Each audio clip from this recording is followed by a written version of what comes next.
नमस्कार, मैं हूं सुशील बहुगुणा। ऐसे समय जब 5 राज्यों में विधानसभा चुनाव चल रहे हैं, उसी के ठीक बीच एक और बड़ा बैंकिंग घोटाला सामने आया है।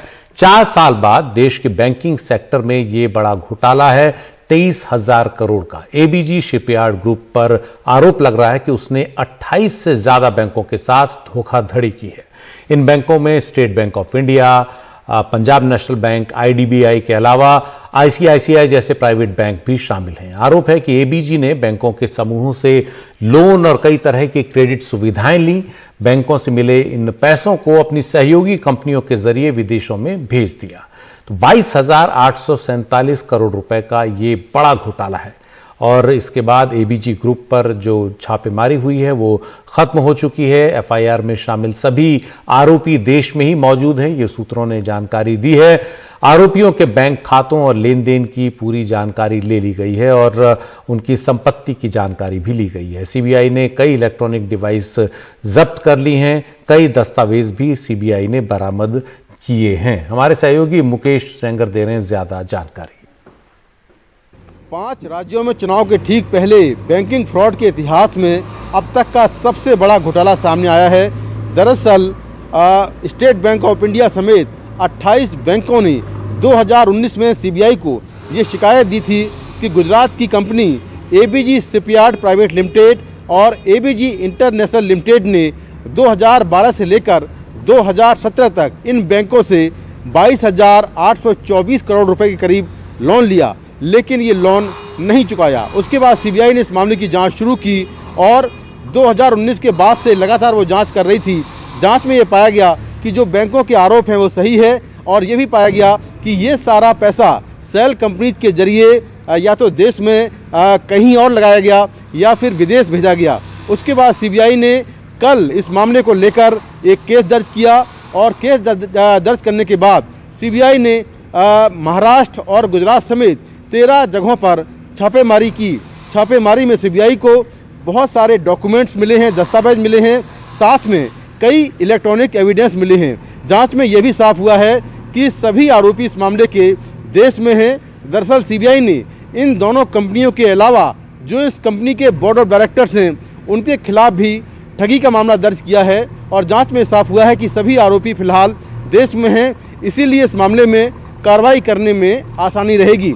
लेकिन चूंकि ये घोटाला अब तक का सबसे बड़ा बैंकिंग फ्रॉड है, इसके पहले नीरव मोदी ने जो पीएनबी बैंक से करीब 13,000 करोड़ रुपए का लोन लिया था वो घोटाला सामने आया था, लेकिन ये घोटाले की रकम उससे दुगनी है, क्योंकि ये जो रकम है वो है 22,824 करोड़ रुपए। तो ऐसे में विपक्ष इस पूरे घोटाले को लेकर सरकार को कटघरे में खड़ा कर रहा है और लगातार सवाल खड़े कर रहा है, क्योंकि ये घोटाला अपने आप में बहुत बड़ा है और बैंकों को करीब 23,000 करोड़ रुपए का चूना लगाया गया है।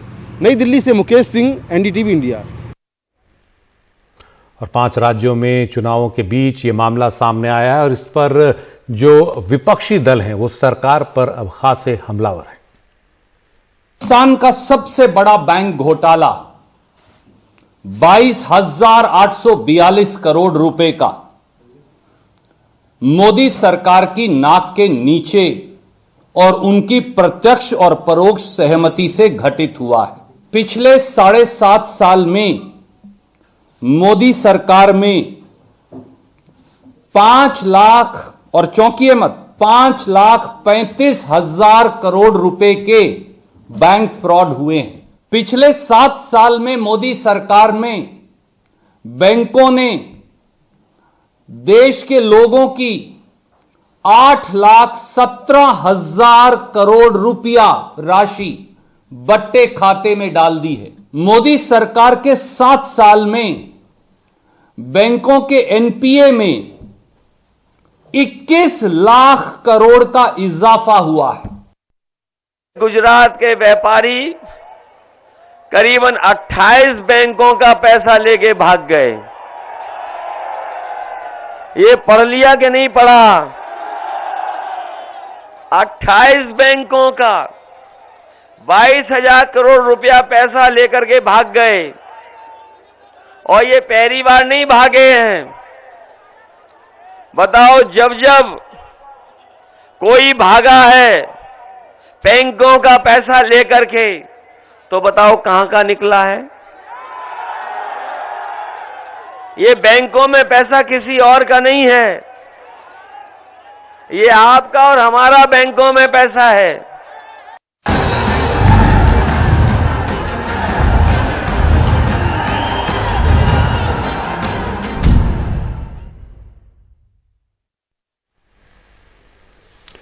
पंजाब में 20 फरवरी को मतदान होना है एक ही दौर में, और इसके लिए अब चुनाव प्रचार जोरों पर है। सभी पार्टियों के दिग्गज नेता अब पंजाब का दौरा कर रहे हैं। आज आम आदमी पार्टी के संयोजक और दिल्ली के मुख्यमंत्री अरविंद केजरीवाल अमृतसर में थे और उन्होंने कहा कि पंजाब में जो आपके सीएम पद के उम्मीदवार भगवंत मान हैं, उनके लिए उन्होंने वोट मांगे और साथ ही प्रेस कॉन्फ्रेंस की उनके साथ, और मौजूदा चन्नी सरकार पर जमकर हमला बोला। कहा कांग्रेस के नेता आपस में ही लड़ रहे हैं। यह भी कहा कि मुख्यमंत्री चन्नी जिन 2 जगहों से चुनाव लड़ रहे हैं वहां से वो जीतेंगे नहीं। अरविंद केजरीवाल ने अपने सर्वे की रिपोर्ट्स के आधार पर ये बात कही कि जो पार्टी मिलके चुनाव नहीं लड़ सकती, और उसके पहले हमने 111 दिन भी देखे और उसके पहले के 4.5 साल देखे कि किस तरह से ये आपस में लड़ रहे हैं। कांग्रेस एक सर्कस बन गई है, और ऐसी पार्टी पंजाब को क्या भविष्य देगी जिसमें सारे एक दूसरे से लड़ रहे हैं? ये सरकार कैसे चलाएंगे जब ये पार्टी नहीं चल सकती? चन्नी साहब 2 सीटों से लड़ रहे हैं, खडूर साहब से और भदौर से, चमकौर साहब से और भदौर से, सॉरी, चमकौर साहब से और भदौर से। हमने दोनों सीटों पे सर्वे कराए हैं। एक बार कराया, नतीजे बड़े शॉकिंग आए, फिर दोबारा कराया, फिर तिबारा कराया, 3 बार सर्वे कराए। चन्नी साहब दोनों सीटों से हार रहे हैं और बुरी तरह से हार रहे हैं। खडूर साहब में, सॉरी, चमकौर साहब में आम आदमी पार्टी 52% पे है, चन्नी साहब 35% पे हैं। भदौर से आम आदमी पार्टी 48% पे है, चन्नी साहब 30% पे हैं। तो वो सीएम चेहरा तो है लेकिन सीएम नहीं बनेंगे। जब एमएलए नहीं बनेंगे तो सीएम कैसे बनेंगे? मुझे नहीं लगता बीजेपी की 5 से ज्यादा सीट आएंगी। 5 भी ओवर एस्टिमेट है मेरी नजर में। तो अरविंद केजरीवाल इस बार पंजाब में एक बड़े प्लेयर के तौर पर उभर रहे हैं। उनकी पार्टी एक बड़ी जो है भूमिका इस बार निभाने जा रही है, ऐसा अंदाजा लग रहा है। और इसी के तहत उन्होंने लगातार आरोप भी लगाए हैं। पंजाब के मुख्यमंत्री चरणजीत सिंह चन्नी पर भी उन्होंने आरोप लगाए थे, जिसका जवाब अब चन्नी ने दिया है। उन्होंने कहा है कि अरविंद केजरीवाल झूठे हैं। बहुत सारे आरोप मेरे ऊपर उन्होंने लगाए लेकिन सभी आरोप झूठे निकले। चन्नी का यह बयान रेत खनन मामले में आई उस ताजा स्टेटस रिपोर्ट के बाद आया है, जिसमें खनन विभाग और पुलिस ने कहा है कि उनके इलाके से अवैध रेत खनन की कोई बात सामने नहीं आई है। दरअसल इस मामले में आम आदमी पार्टी ने पंजाब के राज्यपाल से शिकायत की थी कि सीएम चन्नी के विधानसभा क्षेत्र चमकौर साहिब में अवैध खनन हो रहा है। मुख्यमंत्री उसमें मिले हुए हैं।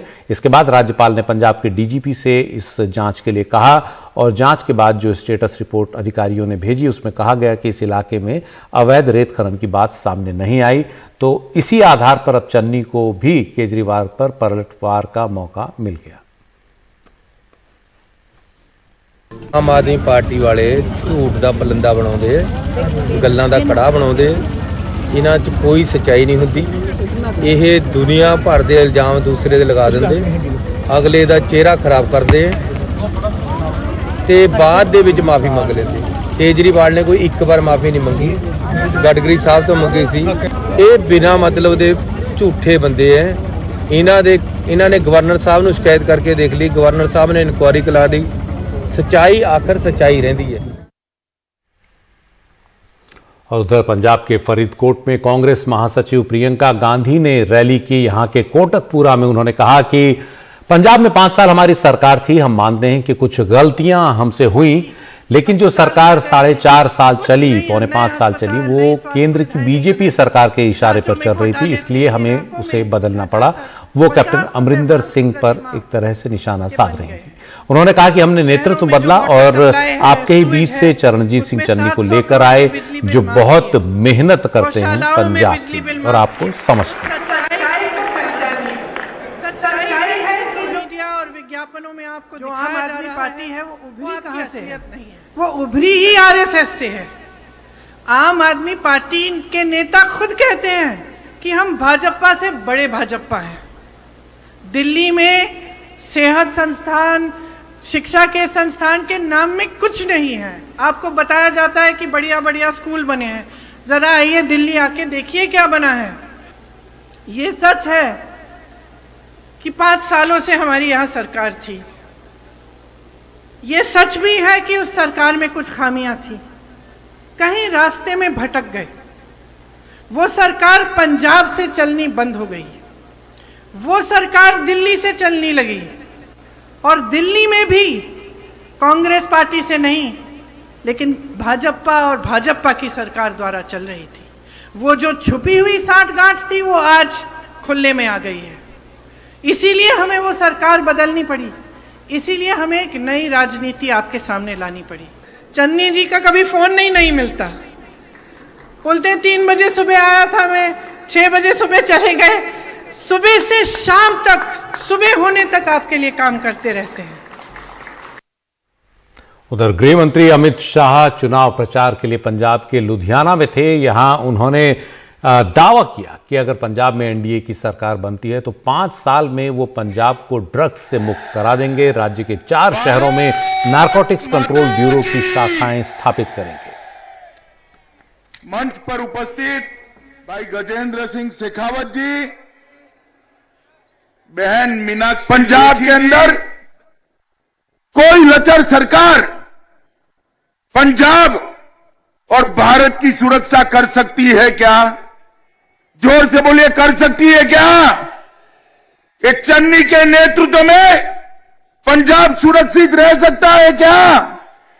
अरे भाई, कोई कॉमेडी फिल्म नहीं चलानी है, देश चलाना है। जरा तो संजीदगी से बात करो।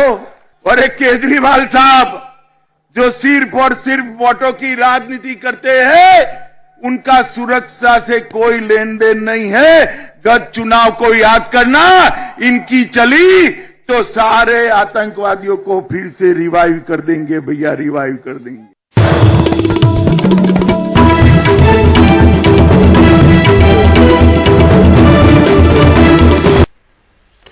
चुनाव का समय होता है एक बार राज्यों के जहां चुनाव होने जा रहे हैं उनके तमाम इलाकों को टटोल कर देखना, वहां की जनता के मन को समझना, वहां जो काम अलग अलग राजनीतिक दलों ने किए हैं उनको एक बार आकलन उनका करना। तो यूपी के कासगंज में हमारे सहयोगी संकेत उपाध्याय हैं। कासगंज में तीसरे दौर में वोट पड़ने हैं और कासगंज की एक खास बात यह है कि सिर्फ 2 बार अगर छोड़ दें आजादी के बाद, तो जितनी बार भी कासगंज से कोई उम्मीदवार जिस पार्टी से जीता है उसी पार्टी की लखनऊ में सरकार बनी है। तो कासगंज के इलाके में लोगों की क्या राय है, पार्टियों के कार्यकर्ता किस तरह से अपने अपने दलों को जिताने की तैयारियों में लगे हैं, संकेत उपाध्याय की ये रिपोर्ट। तो इस वक्त हम मौजूद हैं उत्तर प्रदेश के कासगंज में, और कासगंज के बारे में एक कहावत है बिल्कुल हस्तिनापुर की तरह ही कि जो जीता कासगंज उसकी बनी लखनऊ में सरकार। और ये काफ़ी समय से हो रहा है, कई दशकों से हो रहा है। तो क्या इस बार भी बिल्कुल वैसे ही होगा? जैसे 2007 में बसपा के विधायक आए, बसपा की सरकार बनी। 2012 में समाजवादी पार्टी के विधायक आए, उनकी सरकार बन गई। 2017 में बीजेपी के विधायक आए तो बीजेपी की सरकार बन गई। 2022 क्वेश्चन मार्क। जवाब किसके पास है? कासगंज के लोगों के पास। तो आइए उनसे एक एक करके सवाल पूछते हैं। तो ये बताइए, 2022 में कासगंज ने बहन जी को भी देख लिया, अखिलेश की सरकार भी देख ली, योगी आदित्यनाथ की भी सरकार देख ली, अब की कौन? अब की बार बीजेपी गवर्नमेंट रहनी चाहिए। मतलब रिपीट? रीजन ये है कि सोरों की आज के तक जब से इतिहास प्रारंभ हुआ तब से लेकर सोरों की एक ही डिमांड थी पंडितों की कि सोरों को तीर्थ स्थल किया जाए। अच्छा, ये बीजेपी गवर्नमेंट क्या ये पंडित बहुल इलाका है? यहाँ पे इन्होंने जो भाजपा के हैं, इन्होंने यहाँ विकास कार्य तो किया है। इस तरह का विकास कार्य किया है। जैसे जो सोरों की बात हो रही है, आप कह रहे थे कि इसको तीर्थ क्षेत्र तो क्या घोषित किया गया? हाँ, घोषित किया गया है। ये अभी ये जो बड़ी बात रही है भारतीय जनता पार्टी की, जो हम सोरों वासियों के लिए, अब ये रही है कि मांग रही थी कि ये इसको तीर्थ स्थल घोषित किया जाए। यहाँ पे बहुत और प्रदेशों से भी लोग बाग आते हैं, श्रद्धालु आते हैं। तो योगी जी ने जो हम लोगों के लिए जो किया है, तीर्थ स्थल घोषित किया है सोरों को, बीजेपी को लेके इसलिए है कि हमने यहाँ जो हम सोरोंवासी इन्हें सारे विधायक देख लिए, सबको मौका दिया, उनको सपा वालों को भी दिया, भाजपा को दिया, कांग्रेस को दिया, बसपा को दिया, लेकिन जो कार्य हमारे भाजपा सरकार इन लोगों ने किया है, इतना किसी ने किया नहीं। उत्तर प्रदेश पूरे भारत का मेन वो है बिंदु। वैसे ही उत्तर प्रदेश का मेन बिंदु है कासगंज। जो यहाँ से जीतेगा वो उत्तर प्रदेश से लखनऊ से सीट अपनी पक्की करेगा। तो इस बार मन किस पर? इस बार मन फूल पर। क्यों? रीजन इज दैट के लॉ एंड ऑर्डर सब, बिजली, पानी और सड़क। 2007 में आपने किसको दिया था? कमल के फूल को। और 2012 में? 12 में भी फूल को। और 2017 में? तो फिर तो आप आदर्श नहीं हुए, क्योंकि 2007 में यहाँ से बसपा का उम्मीदवार जीता, 2012 में सपा का उम्मीदवार जीता, तो आप जो हैं वो बीजेपी के समर्थक। मेरा कहना ये है, पर क्यों समर्थक? उसका मैं आपका इस सवाल का जवाब दे दूं। मेरा एक वोट सरकार नहीं बना सकता। ये अलग बात है कि जब यहाँ से विधायक जीता है तो सरकार बनती है। भाजपा पर विश्वास पहले भी था, लेकिन अब और मजबूत हो गया है। अब और बढ़ गया है भाजपा पर विश्वास, क्योंकि जहाँ तक हमें लगता है इस प्रदेश को सिर्फ योगी जी और भारतीय जनता पार्टी संभाल सकते हैं, और किसी में इतनी हिम्मत नहीं है, क्योंकि बाकी सब पार्टियां जातिवादी राजनीति खेलती हैं और तुष्टिकरण का काम करती हैं। पहले महिलाओं का अपहरण कर लिया जाता, नाबालिगों के साथ गलत काम हो जाते थे, रेप हो जाते थे। इस सरकार में यहाँ पर तो कोई भी नहीं हुआ है, महिला पूरी तरह सुरक्षित है यहाँ पर। तो ये सरकार तो यहाँ आनी चाहिए बिल्कुल, तभी हम लोग सुरक्षित हैं। नहीं तो पहले सरकार में कोई सुरक्षित महिला नहीं थी।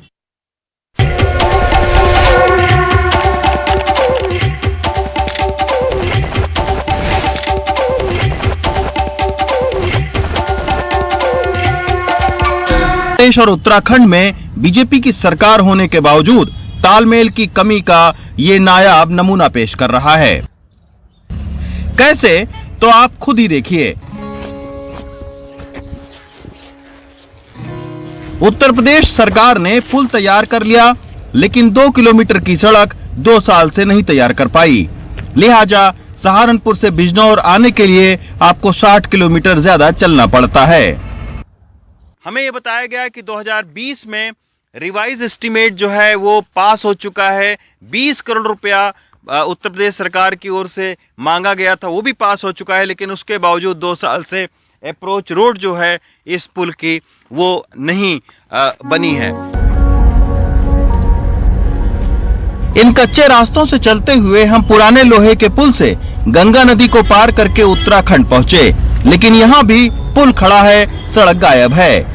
बिजनौर और दूसरी ओर हरिद्वार के लोगों में पुल के न शुरू होने से नाराजगी है। 500 किलोमीटर सड़क रहेगी 22 किलोमीटर बनने के बाद उनकी पीरियड से। आज तक नहीं बनी 5 साल में। आज तक नहीं बनी 5 साल में। गोले एक गोला रह गया था टोटली, 90% काम हो गया था, 10% काम रह गया, आज तक नहीं हुआ। पुल पड़ा जहाँ आप जा रहे हैं सहारनपुर, आप देखेंगे उससे जाएंगे वाले पुल से। बजाना चाहिए था 5 साल में, क्यों रुका? पुल की सड़क के साथ तटबंध बनना है, लेकिन वो सड़क के साथ लटक गया है।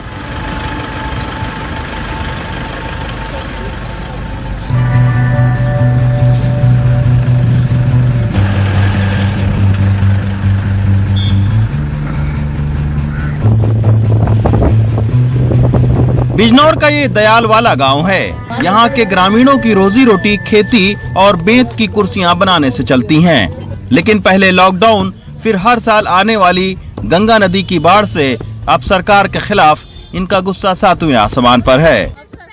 गंगा का कटान आज तक किसी मंत्री ने या किसी उसने इसका रोकथाम या नहीं करी, बिल्कुल भी। देखकर भाग जा।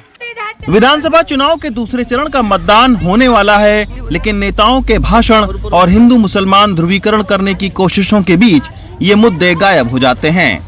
बिजनौर से जुबेर और सुधीश कुमार राम के साथ रवीश रंजन शुक्ला, एनडीटीवी इंडिया।